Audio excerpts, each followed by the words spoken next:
ini sebentar lagi menuju ke debat di Hotel Bidakara. Namun sebelum itu saya ingin tanya pendapatnya Mas Maman terkait sejumlah kritik yang tadi dilontarkan oleh BPN dan juga apa program yang ingin dijual oleh Jokowi Ma'ruf malam ini. Pertama, saya mau coba respon terkait mengenai Novel Baswedan.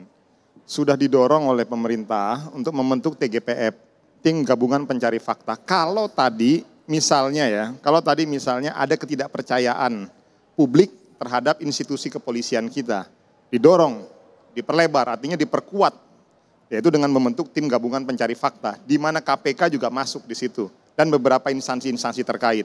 Itu solusi konkret.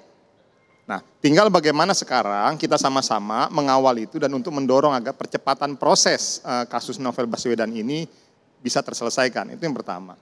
Yang kedua, saya ingin sampaikan bahwa penegakan hukum, konkretisasi proses penegakan hukum ini saya nggak mau masuk ke dalam terjebak pada hal-hal yang kasuistik, yang sempit, yang kecil-kecil tadi. Sekarang didorong oleh pemerintahan hari ini dua hal yang menurut saya terobosan yang menarik. Apa yang pertama adalah perampingan birokrasi. Karena kita tahu bahwa untuk mendorong percepatan investasi di negara kita, untuk mendorong terbukanya keinginan investor untuk masuk ke Indonesia, harus ada perampingan birokrasi. Di mana yang mungkin dulu proses birokrasi itu kurang lebih sekitar 30 hari ini kita bisa percepat dalam tempo 10 sampai... Yang terkait hukum, HAM, korupsi dan juga terorisme. Ingat Mbak, penegakan hukum itu masuk juga dalam upaya percepatan proses efisiensi birokrasi kita. Yang ketiga yaitu masalah dibentuknya saber pungli. Hari ini coba silakan dibuka di data berapa besar dan berapa banyak uang yang bisa terselamatkan dari praktek-praktek saber pungli kita. Yang keempat, saya mau sampaikan begini, terkait kita punya satu institusi yang luar biasa hebat, yaitu di Kementerian Lingkungan Hidup. Yaitu ada namanya Dirjen Gakum, penegakan hukum, di mana mereka melakukan proses penegakan hukum terkait mengenai para pelaku-pelaku penambang ilegal, para pelaku-pelaku yang memang merusak lingkungan. Dan perlu dipahami bahwa, silakan dicek juga datanya, Dirjen Gakum pemerintahan kita berhasil menyelamatkan uang negara hampir kurang lebih triliunan. Nah, cuman perbedaannya adalah bahwa institusi-institusi yang seperti ini bukan institusi-institusi yang memang sifatnya diekspos. Karena proses penyidikan dan penyelidikan terkait ini ada targetnya bagaimana mengembalikan pendapatan keuangan negara yang bocor-bocor tadi. Artinya, saya melihatnya bahwa memang ada dua konteks proses penegakan hukum yang memang terekspos dengan yang tidak terekspos. Tapi kita harus lihat juga pada sisi yang tidak terekspos bahwa cukup banyak institusional pemerintahan hari ini yang memang tidak dibuka ke publik, tapi mereka berhasil mengembalikan dan menyelamatkan uang negara. Pertanyaannya kalau tadi apa yang harus dilakukan oleh pemerintahan hari ini ke depan? Bagi saya adalah jalankan yang memang sudah on the track. Contoh sebenarnya adalah prinsip berkeadilan. Kalau tadi terkait mengenai isu HAM bahwa proses realisasi pemerintahan kita hari ini dalam konteks pembangunan yang merata itu selalu mempertimbangkan faktor HAM. Contoh, upaya peningkatan pembangunan infrastruktur yang merata tidak hanya di wilayah Jawa, yaitu didorong ke beberapa wilayah-wilayah. Itu mempertimbangkan faktor HAM, faktor prinsip keadilan.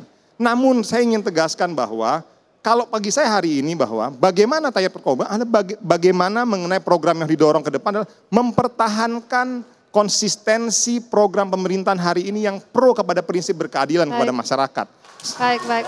Saya ingin ke Mas Gun-Gun, prediksinya nanti akan seperti apa jalannya debat nanti? Saya lihat mudah-mudahan ya debat kita ini menjadi jauh lebih produktif, terutama tawaran ke depan.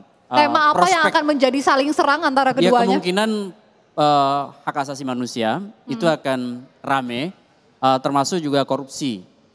Dan itu menurut saya akan mendapatkan porsi yang sangat menarik untuk disimak. Tapi catatan saya begini, kalau tadi bicara what ya itu udah banyak tuh. Bicara why itu juga udah banyak. Tapi bicara how, bicara gimana ke depan yang akan dilakukan oleh pasangan calon, termasuk ini tim ses nih. Maksud saya begini, contoh misalnya soal hak asasi manusia.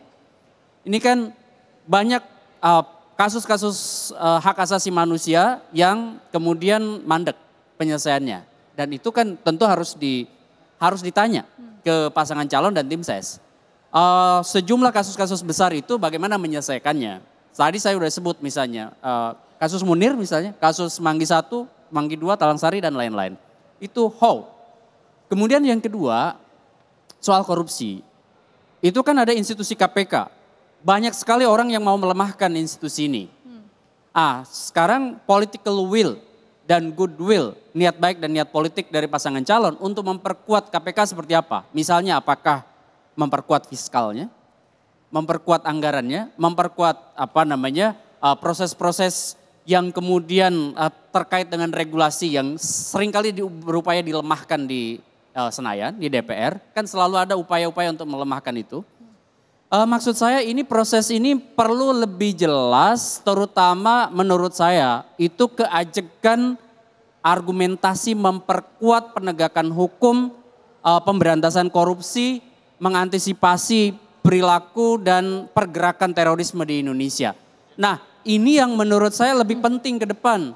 Jadi bukan hanya semata-mata terus bicara soal saling menyalahkan antar kubu gitu. Ini kira-kira tema mana yang akan lebih unggul oleh paslon? Nanti kita akan bergabung. Kita langsung akan bergabung ke Hotel Bidakara untuk melihat jalannya debat. Selamat menyaksikan.